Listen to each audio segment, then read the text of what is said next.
Howdy, hi. It is Do Your Job Sports WNBA Picks and Predictions for Monday, September 1st, 2025. We're looking at every single game of the day. Let's get into the video. All right. We must discuss how I went 0-5 and witnessed probably some of the worst basketball I've ever seen. The WNBA proceeded to not ruin, but definitely interrupt a very good weekend of college football as we got to witness a 33% field goal percentage for the entire game of a WNBA team. Pay us what you owe us is what is on the shirt. If that was the case, I would give you a bag of Lay's chips and a half-drinking Capri Sun. That is what you are owed. Horrible levels of basketball. Absolutely disgusting. I go 0-5 on the day, fading both teams on a back-to-back. That shouldn't happen. Brings our season record to 321 and 314. I will discuss what I watched today, and then we'll get on to the 3 games for tomorrow. First game we had, it was the Washington Mystics on the road at the LA Sparks.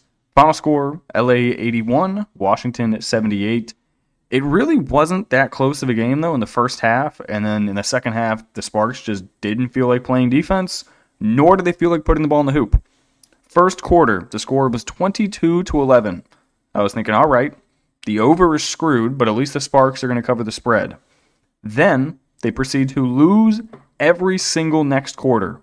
Second quarter, 20-18. Third quarter, 18-15. Fourth quarter, 29-25. Looking at the Mystic stats, you had Kiki Ariafen go for 22 and 13. She couldn't do that last night, though, when I had her PR prop. You had Steph Dolson off the bench go for 10. Melbourne off the bench go for 9. Shakira Austin go for 11. And Sonia Citron go for 12. The Sparks, you really only had 2 people show up. That was Dearica Hamby. Actually, you had 3. Dearica went for 20. Rakia went for 16. Kelsey Plum went for 18. You got no production out of your bench. Cameron Brink played 12 minutes, went 2 of 8 from the field, and turned the ball over twice. You got nothing from Ray Burrell.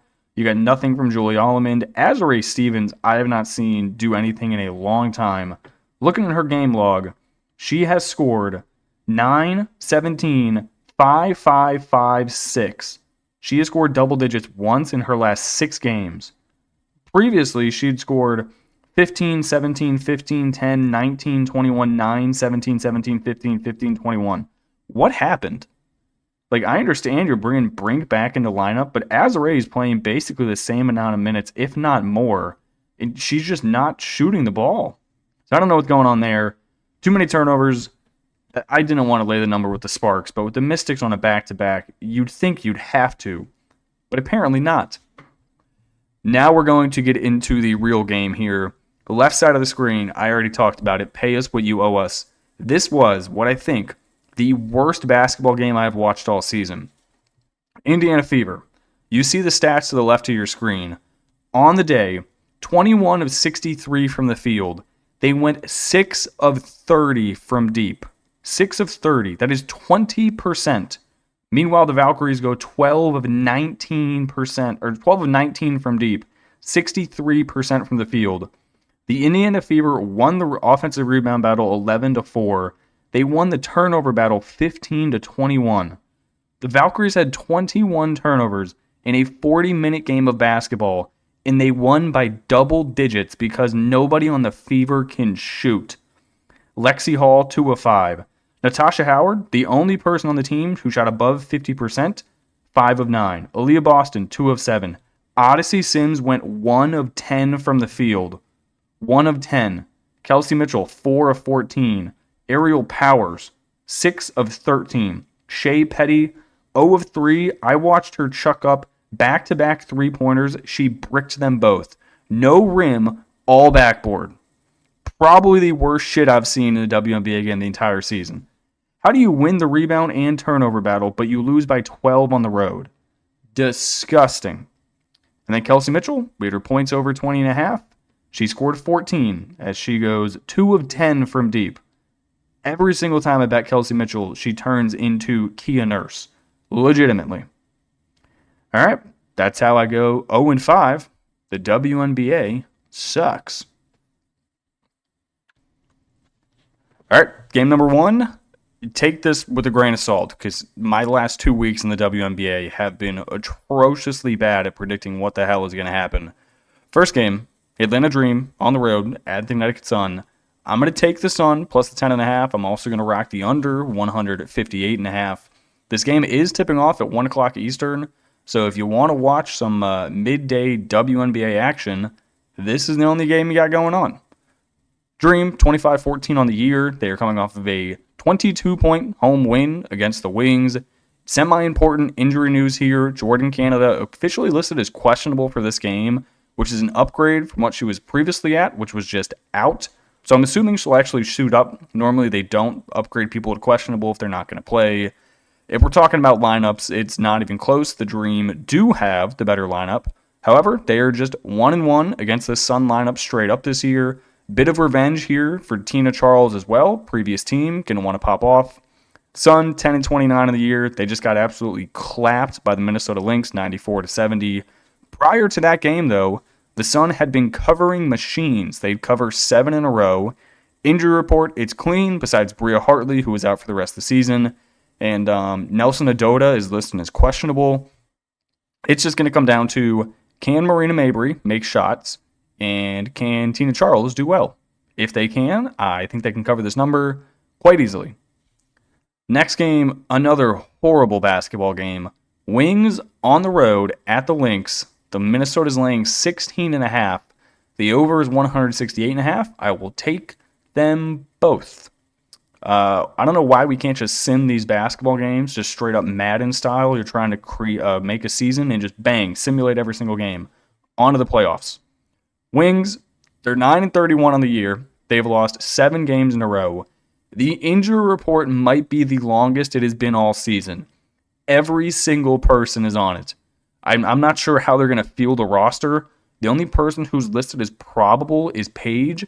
Everyone else is already ruled out, or you're like Isaiah James and you're listed as questionable. But the fact they have Paige probable and Isaiah questionable would lead me to believe Isaiah is not touching the court in this basketball game. Lynx, 31-8 on the year. They just beat the Sun by 24 on the road. DeFisa Colliers, he's been back for about a week. There's nobody else on the injury report here. I don't see who's guarding a single person on this Lynx team. How are you stopping Fee? How are you stopping Courtney Williams? How are you stopping Kayla McBride? How are you stopping Jess Shepard off the bench? Bridget Carlton, Alana Smith, Dejanay Carrington, Revenge Angle. This is your previous team. I don't see how this goes well. Give me the Lynx. Give me the over. All right. I will first address the issue with the player props. I am taking a 1-day leave of absence from player props. I am 0-6 on my last player prop straight up. No more. No. Day off. Immediate day off. I'm going to take the Storm, -6.5 at home against the Sparks. Both of these teams are on the ban list. Sparks are on a back-to-back, but clearly that means absolutely nothing, as both teams on the back-to-back the previous day covered their number. So what's going to happen here? I don't know. Sparks, they just beat the Mystics at home, 81-78. They didn't even play that well, though. They shot 40% from the field. They had more turnovers than the Mystics did with 14. But 14 for the Sparks is actually fewer than they normally have. They're averaging closer to 17 per game. They have maybe the worst defense in the league. They have the second worst coach in the league, only behind the Seattle Storm coach in Noel Quinn. Storm, 22-19 on the year. A win here would all but guarantee their playoff chance makes. The Mystics just got officially eliminated from the playoff contention. So this is a massive game, as the Sparks are the only other team that can try to snag that playoff spot. Everyone else is out. Size advantage down low. They have Dominic Malonga. You got Ezzy. You have Nneka Ogwumike. Guard spots, you got to get good games from Skylar Diggins, Brittany Sykes, and Gabby Williams. They're better than the Sparks. However, they are 1-2 overall against the Sparks this season. Don't know how that makes any sense. Better roster. You're at home. The other team's on a back-to-back, and they play no defense. There is no reason you should not win this game by like 30. Give me the Storm. Give me the over. Like I said, no player props. I am retiring for 1 day. And that's going to do it for me in this video. I apologize. I am so ass at picking WNBA games there recently. I I don't know what's going on. They just can't put ball in hoop. When ball no going hoop, it's no fun. All right. Well, I appreciate you guys watching and tuning in, and I will catch you in the next video. Peace.